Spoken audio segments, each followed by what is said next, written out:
Welcome to Email After Hours by SenderScore, powered by Validity. We're your hosts. My name is Guy Hansen. And I'm Danielle Gallant, and this is Email After Hours.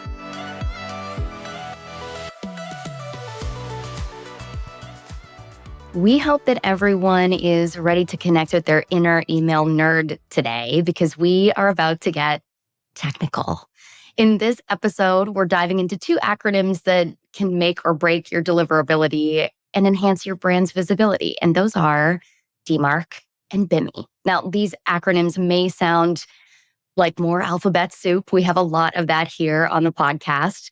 And they may be familiar for faithful listeners because they play a pivotal role in protecting your brand and ensuring your emails land in subscriber inboxes. That's right. And to guide us through this intersection of security and branding, we have Florian Fiefke, an expert in email deliverability and authentication at Validity partner Map Digital. Florian's day job involves everything from DMARC reporting to BIMI implementation, and he's here to share his insights on how these technologies can enhance your email campaigns. Welcome to the show, Florian. It's such a pleasure to have you here with us today. Thanks, guys. Thanks for having me. We always start, before we get into the nitty-gritty, with an icebreaker question. So I've got one for you, Florian, and that is about email marketing mistakes. What is one mistake that you cringe at every time you see it? What I see relatively often is that people are setting DMARC with a strict policy without ever monitoring the reports, and that's dangerous in one sense. And people are missing emails. They don't know how, they don't know why they are maybe losing email. And the reason why they are doing is that they have heard it's about security or it's a good advice to do that. And in the end, I think that's our job to help them to do it. Yes, that's correct, but do it in the right way. Guy, I bet you get carded all the time, don't you? Absolutely. Let's kick things off today with a quick DMARC reminder. DMARC, more acronym soup, stands for domain-based messaging, authentication, reporting, and conformance. And at a high level, I guess you can think about it as an email authentication policy and reporting protocol.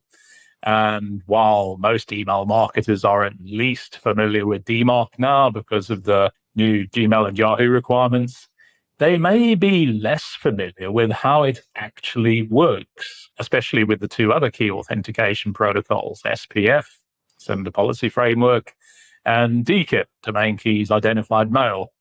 So, Florian, in nice, simple language, can you explain to us and our audience how DMARC works with SPF and DKIM to enhance email security?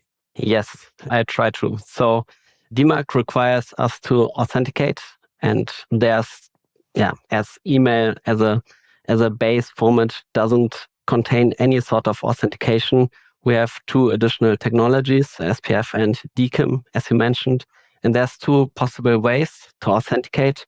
SPF means that we can authenticate with our sending IP. We can explicitly allow specific IPs or IP ranges to send email for our domain. And with DKIM, we can create a signature and place that into our email. And then, by checking against the public key that we put in our DNS, we can make sure that the owner, that the sender of this email must be owner of the key himself. So that's the two technical possibilities to authenticate. And one of them needs to pass. That's one requirement.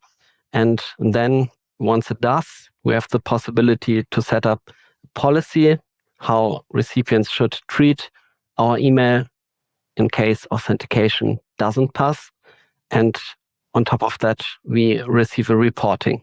And you already touched on this, but DMARC gives senders three options about how they would like messages that fail SPF or DKIM to be handled. So can you tell us about those three policy options and what each of them mean? Yes, absolutely.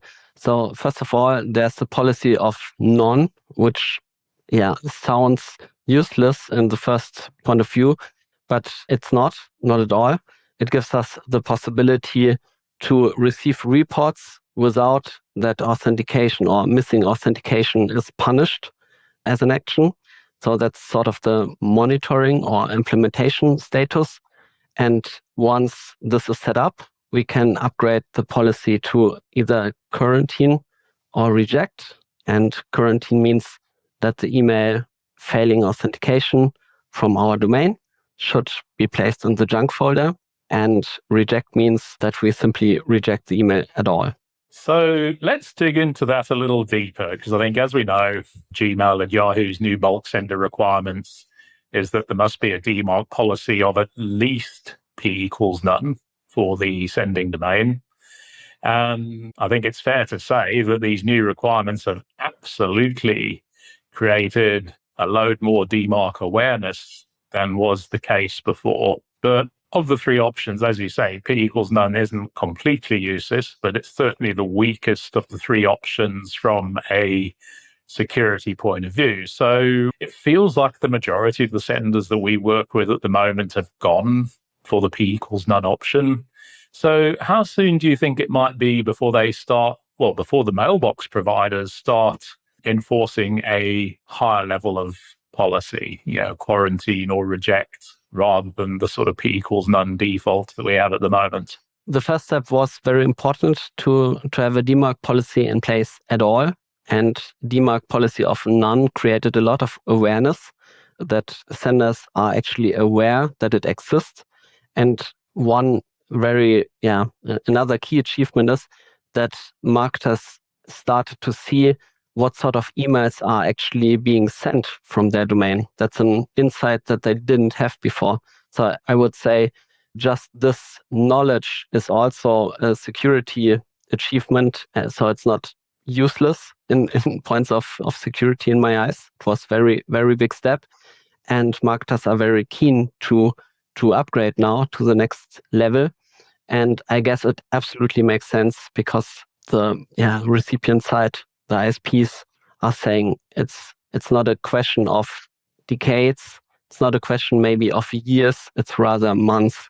So I would expect, let's say, 1 or 2 years, I would say, is realistic time frame that it starts, at least for the huge bulk senders. And it absolutely makes sense to start now, not in 1 year, not in 5 months.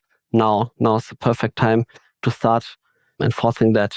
And then we are prepared, hopefully. I agree with you. It seems like it's probably looming, right? This was dipping your toe into the DMARC pool before security actually gets enforced there. And let's talk about those DMARC reports. So as we mentioned, DMARC records not only provide security, but they can provide senders with reporting. So Florian, as you said, we can see what messages are actually being sent from the domain. And even if marketers have wrapped their heads around the concept and purpose of DMARC right now, DMARC reports can still seem like a bit of a foreign language, at least to the clients that I work with. So can you help us demystify these reports a little bit and explain why it's really critical that senders monitor them? Yes. So in the end, every recipient is sending out a report once a day. That's a default.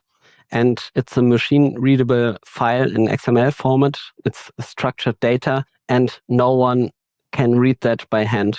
I mean, you can open it with a simple text editor and look into it, and we'll also find single information, but it's impossible to really have a broad overview about that. So it's a must-have to use a tool, and there's a lot of them in the market, and offers are ranging from free implementation or free monitoring to expensive offers with a lot of support and consulting. There's various options. If you are not sure what to do, start with one of the free versions and look into it. And then it's an absolute recommendation to look into it regularly. And by regularly, I'm not meaning once a year, rather once a week, let's say. Not daily is too much, but once a week should be the minimum to look into that. Definitely, that's good advice. Now, just to keep things exciting, there's another key consideration in the world of DMARC, and that's alignment. And I know a lot of our senders are still not entirely clear what alignment means and why it's important. Can you give us an explanation for our listeners about alignment? Yeah. Now things are getting complicated because email is complicated. The protocol is complicated. When you use the protocol and send an email, first of all, you need to say who you are, then where you want to send to. And then once the data starts, you would tell again who you are and tell again who's the recipient of the message. So there's different possibilities to say who you are and where you send to. And in theory, you can say another name every time you do that. And you can also sign a message with a different DKIM key than you actually are. And that's too complicated. I like a real world example here as well. If you write an email or letter, let's say letter, real world, letter to someone, Old the school. DKIM, exactly, the DKIM signature is in the end your signature on the bottom of the letter. And if someone else is signing the letter from you, then the recipient can ask himself, can I trust this document? And in the end, you can't. You can only trust the document if it's signed by the person sending that to you or writing the letter.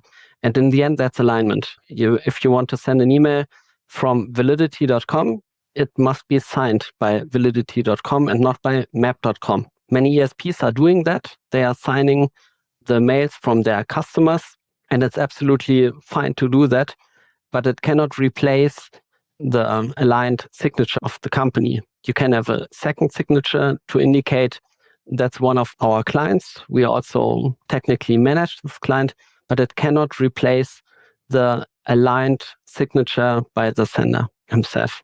I hope that was more explaining than confusing. No, I love that example. I think that really makes it clear. It's a match, essentially, right? It's a match and signed by the sender. I'm going to use that. I'm stealing it and directing everybody to this episode. One of the benefits for brands that have a DMARC record in place that's either quarantine or reject is BIMI. We've talked about BIMI before. It stands for Brand Indicators for Message Identification.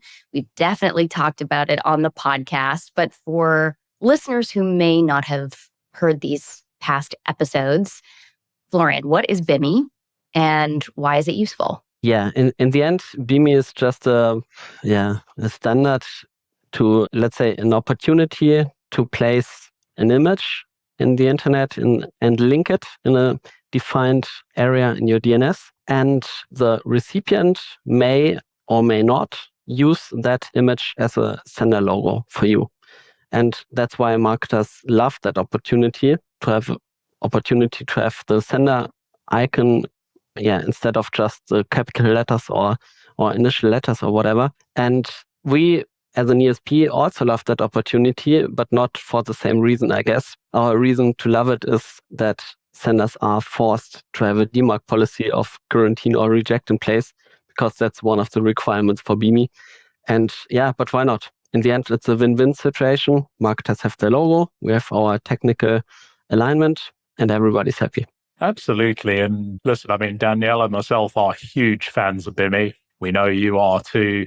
But it does feel like BIMI adoption's been really slow, especially given its obvious branding benefits. So what's your opinion on that? Why aren't marketers rushing to get their logo sitting there in their customers' inboxes? Yeah, that's our experience as well, that marketers, when they hear about that, they are very excited and say, let's go, let's start. But it's not the only part of the cake, I would say.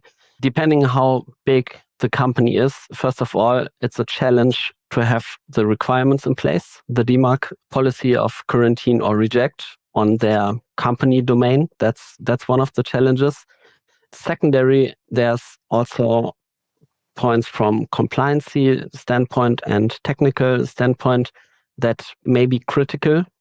Like if the compliance team is okay with putting in logo somewhere, and if it's official and so on, if it's registered. And last but not least, it's not free. For most recipients, you have to have a certificate, which is pretty pricey. And that may be one of the reasons. That's Agreed. definitely one of the hurdles that comes up, right? You're right. It always starts out to be such an exciting conversation. And then when a price tag is presented, it's a bit of a stop for sure. But when I'm working with clients and trying to encourage BIMI adoption, they always ask for one thing, and that's data.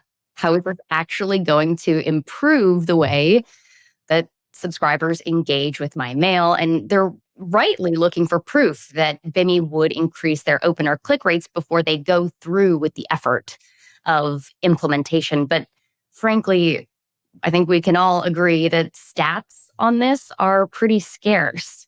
So what makes it hard to measure BIMI effectiveness? And are we even using the right KPIs to do that? Yeah, that's a pretty good question. And I have the same conversation with our clients as well, of course. And one key KPI that marketers look at is open rates. Still open rates, despite we know they are not accurate and not good. But yeah, maybe due to the absence of any other good KPIs, they are still using that. And they're asking how big is the effort, or how much more open rates can we see after implementing BIMI? And I asked several places, or were searching for several places for case studies, and in the end there's nothing. So I tried to do my own case study and spoke to many clients, and it's still very complicated to get data. And when I was checking the data, to be honest, the results are not really better than before. So maybe it's the wrong KPI to look into open rates. It can be seen as a trust seal. That's basically the idea also behind BIMI. But the question is, have the consumers already understood that this is a trust seal? That's one of the questions. Maybe connected with the history of BIMI, or with history of sending logos. Different ISPs are handling it in a different way. There's also other concepts like trusted dialogue and whatever. Some are simply displaying logos, some are not. In some cases, the sending logo is displayed before opening the email, and in some cases it's not, depending on how you set up your mail client. Yeah, and last but not least, these customers looking into BIMI are actually doing a lot of things already right. So they are already pretty high in open rates, and it doesn't really boost. So it's I don't have a perfect answer yet, but I think it's a mix of all of these.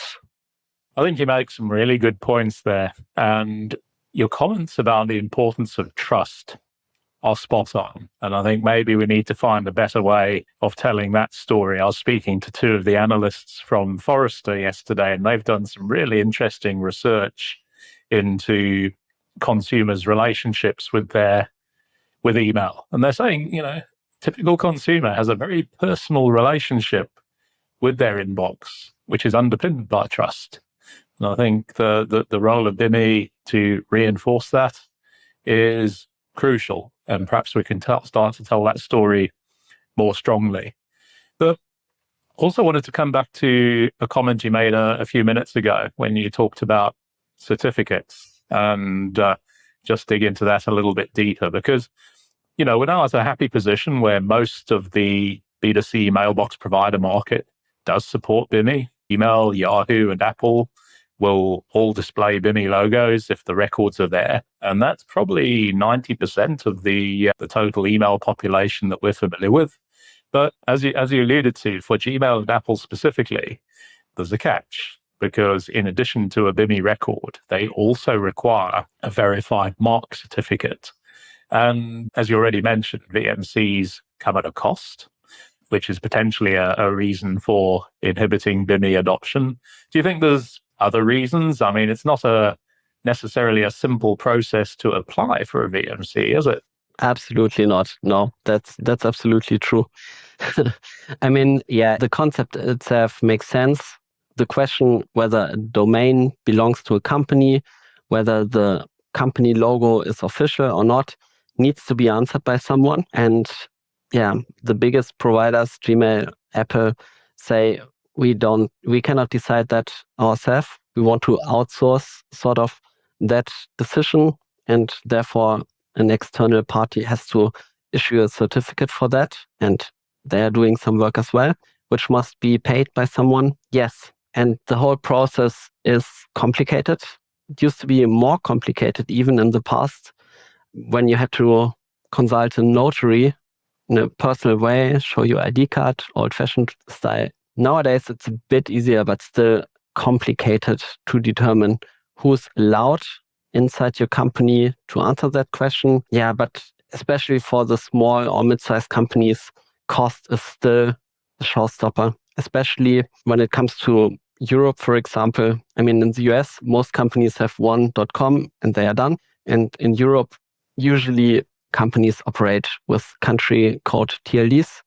And if you have 10 countries, you have like 10 certificates or one multi-domain certificate with 10 domains, which makes almost 10 times the price. And that's even worse in some cases. And given the certificate is around, I think, at the moment, like $1,500 per year for one domain, it can become a business case. And then we come back to the case study. How much money on top do we make if we invest these 15,000? And yeah, then that's a problem, or can be a showstopper, let's say. Go, Guy. I don't know what you're going to say, but I'm wondering if it's the same thing that I'm saying. Oh, I was going to make a very contentious statement, which is clearly we need to become the United States of Europe, and then BIMI will become a load cheaper. I think in my experience, two thoughts really. Nobody wants to get legal involved. No. That's my experience. Whenever you're going through any email program, the moment you mention, you may have to get your legal team involved to validate this trademark. It's kind of the end. And then the other thing I was thinking about is going back to what we were saying about trust and whether consumers even have any idea that in order to have a logo present, there is a security requirement that comes with that. I don't think they do. And so I'm thinking I wonder if talking about that check mark that shows up, that like verified check mark that now comes with BIMI would almost be a more effective way of talking about this with senders, or equally effective in terms of including the logo and getting that check mark, because it is something that subscribers are trained to recognize as an indicator of legitimacy, right? Even if you think about dating apps, you're looking at a verified profile because it has a check mark. So just food for thought there. I wouldn't know. I haven't used a dating app in a long, long time. Okay, listen. Might be revealing too much about myself here. But of course, I think it goes without saying, the three of us recording this episode, we would love to see greater BIMI adoption. And given all of these potential preventative issues that come up, like whether it's cost or the technical implementation or just being able to explain it simply, how are you doing that? What are your talking points or the key points you're trying to address when you're persuading your customers to implement BIMI? Yeah, so how we are approaching this is that we made it a habit to review the DMARC status of customer domains, and in the end, speak about that on every opportunity we have, business reviews, whatever, not only about the DMARC status of their sending domain that they use with us as an ESP, also their organizational domain, and just create some awareness what it is, what it means in the end, what they have currently set up. As I mentioned in the intro, some are not aware of that. They say, we want to make some secure thing, or we want to have a logo. That's why we implemented that. And we said, are you actually sure that this is what you want? So we create awareness, and then clients are turning from just asking, are we meeting the Yahoo requirements? They're turning into, that's interesting. We would like to know more about that. We want to understand that. We want to implement that. And then the more DMARC is implemented in a correctly way, the more BIMI becomes a low-hanging fruit. And we can also, see Yahoo as sort of a free trial, because you don't need a VMC certificate for that. So you can start implementing it, see how it looks like, how it feels. And then, some clients decide to go the next step and implement a VMC, and some are not. Florian, this has been such a good conversation today, and it's fascinating sort of it's always fascinating for us speaking to the experts and sort of learning about all those bits and pieces that we haven't necessarily thought of. And I think our audience today is going to take a load out of today's conversation. So thank you. But you're not quite off the hook yet. We started with a quick fire question and we finished with one too. So let me ask you, if you could travel back in time and give your younger self one piece of email marketing advice, what would it be?